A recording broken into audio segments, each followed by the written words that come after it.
ৰাইজে স্পষ্টকে কৈছে যে লুৰিণজ্যোতি গগৈক ভোট দিয়াৰ কাৰণে বহু ব্যক্তিৰ অৰুণোদয় আঁচনি কৰ্তন কৰা হৈছে। এইটো অত্যন্ত দুৰ্ভাগ্যজনক কথা, কাৰণ জনকল্যাণকামী এখন আঁচনি প্ৰকৃত হিতাধিকাৰীক দিব লাগে, যিসকলে পাবৰ কাৰণে তেওঁলোকৰ উপযুক্ততা আছে তেওঁলোকক দিব লাগে। তেওঁ কোন দল হয় সেইটো আচল কথা নহয়, তেওঁ কি দলৰ তেওঁ বেনাৰত আছে সেইটো ডাঙৰ কথা নহয়। যিসকলে পাব লগা অধিকাৰ তেওঁলোকে পোৱাৰ তেওঁলোকৰ উপযুক্ততা আছে তেওঁলোকক দিব লাগে। কিন্তু এইটোকে নকৰি শেহতীয়াকে 24 চনৰ লোকসভা নিৰ্বাচনৰ পিছত বিশেষকে এই পঞ্চায়ততে, বৰুৱাহোলা পঞ্চায়তে নহয়, বেলেগ বেলেগ পঞ্চায়তবোৰতো এনেকুৱা কাম কাজ আৰম্ভ হৈছে। ডিব্ৰুগড় লোকসভা, যোৰহাট লোকসভা, য'ত বিশেষকে খিলঞ্জীয়া ভূমিপুত্ৰ থলগিৰি মানুহে তেওঁলোকক ভোট নিদিয়া যিবোৰ অঞ্চল আছে সেই অঞ্চলসমূহত এনেকুৱা ধৰণৰ কাম কাজ ইতিমধ্যে চৰকাৰী যন্ত্ৰৰ পৰা আৰম্ভ হৈছে। প্ৰথমে তেওঁলোকে ব্লেকমেইলিং কৰিছে, মানে কৈছে যে তেওঁলোকে সদস্য ল'ব লাগিব, বিজেপিৰ সদস্য ল'ব লাগিব, বিজেপিৰ হৈ কাম কৰিব লাগিব, তেতিয়াহে অৰুণোদয় আঁচনি পাব। আৰু তাৰ উপৰিও বিভিন্ন দুৰ্নীতিৰ কথাও কৈছে যে অৰুণোদয় আঁচনি ধন পাবলৈ হ'লে কোনোবাই 500 টকা বিচাৰে, কোনোবাই 300 টকা বিচাৰে, কিছুমানে 300, 200 দিও তেওঁলোকে অৰুণোদয় আঁচনি ধন পাবলৈ এজিলৈকে সক্ষম হোৱা নাই।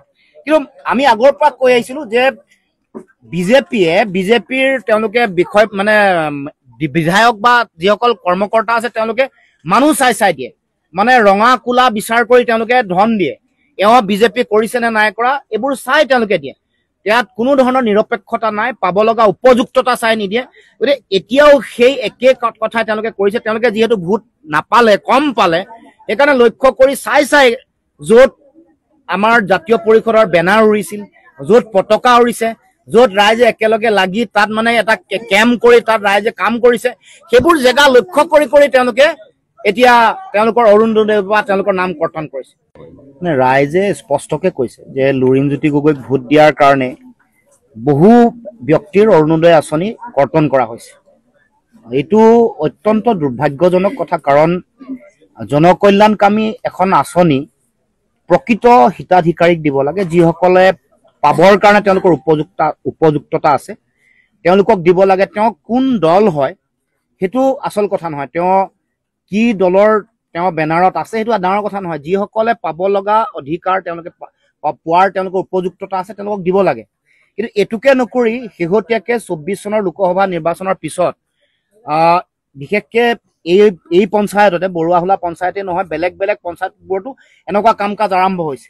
ডিব্ৰুগড় লোকসভা, যোৰহাট লোকসভা, য'ত বিশেষকে খিলঞ্জীয়া ভূমিপুত্ৰ থলগিৰি মানুহে তেওঁলোকক ভোট নিদিয়া যিবোৰ অঞ্চল আছে সেই অঞ্চলসমূহত এনেকুৱা ধৰণৰ কাম কাজ ইতিমধ্যে চৰকাৰী যন্ত্ৰৰ পৰা আৰম্ভ হৈছে। প্ৰথমে তেওঁলোকে ব্লেকমেইলিং কৰিছে, মানে কৈছে যে তেওঁলোকে সদস্য ল'ব লাগিব, বিজেপিৰ সদস্য ল'ব লাগিব, বিজেপিৰ হৈ কাম কৰিব লাগিব, তেতিয়াহে অৰুণোদয় আঁচনি পাব।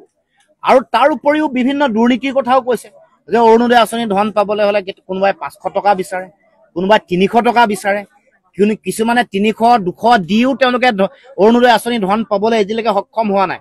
কিন্তু আমি আগৰ পৰা কৈ আহিছিলো যে বিজেপিৰ তেওঁলোকে বিষয় মানে বিধায়ক বা যিসকল কৰ্মকৰ্তা আছে তেওঁলোকে মানুহ চাই দিয়ে, মানে ৰঙা কোলা বিচাৰ কৰি তেওঁলোকে ধন দিয়ে।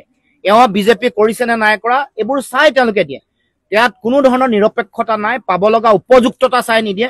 গতিকে এতিয়াও সেই একে কথাই তেওঁলোকে কৰিছে। তেওঁলোকে যিহেতু ভোট নাপালে, কম পালে, সেইকাৰণে লক্ষ্য কৰি চাই য'ত আমাৰ জাতীয় পৰিষদৰ বেনাৰ উৰিছিল, য'ত পতাকা উৰিছে, য'ত ৰাইজে একেলগে লাগি তাত মানে এটা কেম্প কৰি তাত ৰাইজে কাম কৰিছে, সেইবোৰ জেগা লক্ষ্য কৰি তেওঁলোকে এতিয়া তেওঁলোকৰ